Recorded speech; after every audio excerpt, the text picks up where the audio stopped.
오늘 하나님 말씀은 룻기 2장 1절부터 13절까지 말씀입니다. 하나님은 어떻게 룻의 가족을 회복시키셨는가 생각해 보았습니다. 한 나라의 경제가 무너졌습니다. 한 유력한 가족이 먹고 살기 위해 다른 나라로 이민을 갔습니다. 그런데 이민 가서 가정이 무너졌습니다. 가장과 두 아들이 죽고 부인과 두 며느리만 남았습니다. 부인은 어떻게 해야 할까요? 부인은 마침 고국의 경제 형편이 좀 나아졌다는 소식을 듣고 귀국을 결정했습니다. 성경에 이런 이야기가 나옵니다. 바로 룻기에 나오는 나오미 이야기입니다. 룻의 시어머니 나오미에 대한 이야기인데요. 하나님은 나오미를 어떻게 대하셨을까요? 하나님은 나오미의 가족을 회복시켜 주셨습니다. 먼저 모압 지방에 있던 나오미에게 고향 유다 베들레헴으로 돌아올 생각을 주셨습니다. 나오미는 유다 땅으로 돌아올 결정을 했습니다. 하나님을 떠났다가 다시 하나님께로 돌아오기로 결정한 것이지요. 하나님은 그 다음 나오미의 며느리 룻으로 하여금 하나님과 시어머니를 선택하게 하셨습니다. 1장 16절 말씀입니다. 룻이 이렇게 말합니다. 어머니께서 가시는 곳에 나도 가고 어머니께서 머무시는 곳에서 나도 머물겠나이다. 어머니의 백성이 나의 백성이 되고 어머니의 하나님이 나의 하나님이 되시리니. 룻은 두 가지 생각을 한 것 같습니다. 하나는 시어머니를 버리고 갈 수 없다는 긍휼의 마음이고, 다른 하나는 시어머니가 섬기는 하나님을 나도 섬기고 싶다는 마음 같습니다. 하나님이 이 귀한 마음을 주신 것이겠지요.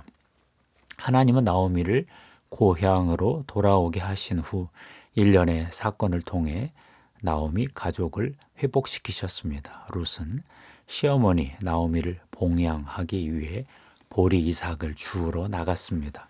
우연히 도착한 밭은 죽은 시아버지의 친족 보아스의 밭이었습니다. 마침 보아스도 베들레헴으로부터 와서 밭에 도착하여 이삭을 줍는 모압 여인 룻을 보았습니다. 룻은 아침부터 나와서 잠시 집에서 쉬고 하루 종일 이삭을 주었습니다. 보아스는 룻에게 여러 가지 친절을 베풀었고 룻은 저녁까지 보리를 주어 보리 한 에바라는 상당한 양의 곡식을 얻었습니다. 이제 나오미가 나섰습니다. 룻에게 보아스에게 청혼하게 했습니다. 보아스가 나오미 가족의 땅의 기업을 회복시켜 줄 자 중에 하나임을 밝혔습니다. 보아스는 룻의 청혼을 받아들이고 나오미 가족의 토지를 되사주고 룻에게서 아들을 낳아 말론의 아들의 이름으로 가족의 기업을 이어가게 해 주었습니다.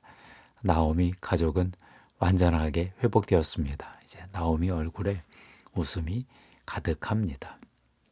하나님은 왜 나오미의 가족을 회복시켜 주셨을까요? 하나님의 구원 역사를 계속 이어가시기 위함입니다. 하나님은 보아스와 룻에게 한 아이를 주셨습니다. 4장 13절입니다. 이에 보아스가 룻을 맞이하여 아내로 삼고 그에게 들어갔더니 여호와께서 그에게 임신하게 하심으로 그가 아들을 낳은지라. 창조주 하나님이 생명을 주셨습니다. 나오미는 그 아이의 양육자가 되었고 그녀의 이웃들은 그 아이의 이름을 오벳이라고 지어주었습니다. 4장 17절 말씀입니다. 그의 이름을 오벳이라 하였는데 그는 다윗의 아버지인 이새의 아버지였더라. 오벳은 다윗의 할아버지였던 거지요. 하나님은 보아스와 룻을 통해 다윗 가문을 계속 만들어가고 계셨습니다. 유다가 다말에게서 얻은 베레스라는 아들이 있었지요.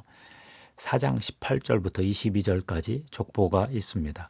베레스의 계보는 이러하니라. 베레스는 헤스론을 낳고 헤스론은 람을 낳았고 람은 암미나답을 낳았고 암미나답은 나손을 낳았고 나손은 살몬을 낳았고 살몬은 보아스를 낳았고 보아스는 오벳을 낳았고 오벳은 이새를 낳았고 이새는 다윗을 낳았더라.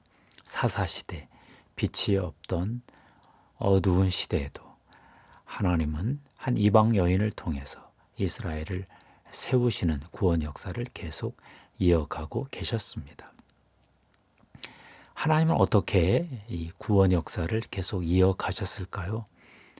회복의 율법을 만드시고 보아스에게 율법을 실천하게 하고 직접 언약적 사랑 헤세드를 베풀어 주셨습니다. 첫째, 하나님은 회복의 율법을 만들어 두셨지요. 하나는 토지를 무르는 율법입니다. 토지를 무른다는 것은 토지를 다시 사서 회복시켜 준다는 뜻인데요. 레위기 25장 23절부터 25절까지 있습니다. 토지를 영구히 팔지 말 것은 토지는 다 내 것임이니라. 너희는 거류민이요 동거하는 자로서 나와 함께 있느니라. 너희 기업의 온 땅에서 그 토지 무르기를 허락할지니 만일 내 형제가 가난하여 그의 기업 중에서 얼마를 팔았으면 그에게 가까운 기업 물을 자가 와서 그의 형제가 판 것을 물을 것이요. 다른 하나는 죽은 형제의 대를 이어주는 율법입니다. 형제가 죽으면 형제의 아내에게 아들을 낳아 주어 죽은 형제의 대를 이어가게 하는 법인데요. 신명기 25장 5절부터 10절에 있습니다. 보통 시형제에 대한 의무라고도 하고 형사 취수 제도라고도 부릅니다. 신명기 25장 6절입니다. 그 여인이 낳은 첫 아들이 그 죽은 형제의 이름을 잊게 하여 그 이름이 이스라엘 중에서 끊어지지 않게 할 것이니라. 두 번째, 하나님은 보아스로 하여금 이 두 율법을 실천하게 하셨습니다. 보아스는 율법을 따라 나오미 가족의 토지를 도로 사주고 죽은 말론에게 아들을 낳아 주었지요. 보아스는 장로와 백성들에게 나오미의 토지를 되사겠다고 선언했습니다. 4장 9절 10절 말씀입니다. 보아스가 장로들과 모든 백성에게 이르되 내가 엘리멜렉과 기련과 말론에게 있던 모든 것을 나오미의 손에서 산 일에 너희가 오늘 증인이 되었고 또 말론의 아내 모압 여인 룻을 사서 나의 아내로 맞이하고 그 죽은 자의 기업을 그의 이름으로 세워 그의 이름이 그의 형제의 중구와 그곳 성문에서 끊어지지 아니하게 하매 너희가 오늘 증인이 되었느니라 하니. 보아스는 나오미 가족에게 어마어마한 은혜를 베풀었습니다. 더 가까운 친족은 손해보기 싫어 포기했었지요. 그러나 보아스는 손해를 감수하고 나오미 가족을 회복시켜 주었습니다. 이제 나오미 가족은 보아스의 은혜로 토지를 보존하고 말론의 아들의 이름으로 계속 가문을 이어갈 수 있게 되었습니다. 셋째, 하나님이 직접 언약적 사랑 헤세드를 베푸셨습니다. 언약적 사랑 헤세드가 무엇일까요? 보통 인애, 사랑, 자비 등으로 번역되는데 하나님의 언약적 사랑을 말합니다. 하나님의 성품 중 하나지요. 사랑을 베풀되 배신을 해도 버리지 않는 지속적 사랑입니다. 계약적 사랑과 다르지요. 계약을 어겨도 관계를 깨지 않고 은혜를 베푸시는 하나님의 사랑입니다. 그러니까 참 신이시지요. 하나님은 직접 헤세드 사랑을 베푸시기 전에 사람들의 호의를 이용하셨습니다. 롯은 불쌍한 시어머니를 따라 나섰습니다. 롯은 시어머니를 위해 곡식 이삭을 주우러 밭으로 나갔습니다. 보아스는 며느리 룻의 헤세드에 감동을 받고 롯에게 여러모로 헤세드를 베풀어 주었습니다. 나오미는 며느리 룻의 미래를 위해 보아스에게 청혼하게 했습니다. 보아스도 룻이 자기에게 헤세드를 베푼다는 것을 인정했습니다. 3장 10절인데요. 그가 이르되 내 딸아 여호와께서 내게 복 주시기를 원하노라. 네가 가난하건 부하건 젊은 자를 따르지 아니하였으니 네가 베푼 인애가 처음보다 나중에 더하도다. 드디어 하나님은 직접 헤세드 사랑을 베풀어 주셨습니다. 보아스와 룻과 나오미에게 아들을 주었습니다. 오벳이지요. 하나님의 언약적 사랑의 최고봉은 하나님의 아들 예수 그리스도를 주신 것입니다. 우리 죄를 속죄하기 위함만은 아닙니다. 우리의 저주를 축복으로 바꾸어 주시기 위함이기도 하셨습니다. 우리 주 예수 그리스도의 은혜를 너희가 알거니와 부요하신 이로서 너희를 위하여 가난하게 되심은 그의 가난함으로 말미암아 너희를 부요하게 하려 하심이라. 고린도후서 8장 9절 말씀이었죠. 우리는 예수 그리스도가 하늘 보좌를 버리고 이 땅에 오시어 가난하게 되셨다는 것을 알고 있습니다. 그가 그렇게 가난하게 되심으로 우리는 대신 축복을 받을 수 있는 처지가 된 거죠. 예수 그리스도는 이 땅에 성령을 부으시고 서로 나누고 돌보는 헤세드 사랑의 공동체를 건설하셨습니다. 사도행전 4장 32절부터 35절까지 말씀을 보겠습니다. 믿는 무리가 한 마음과 한 뜻이 되어 모든 물건을 서로 통용하고 자기 재물을 조금이라도 자기 것이라 하는 이가 하나도 없더라.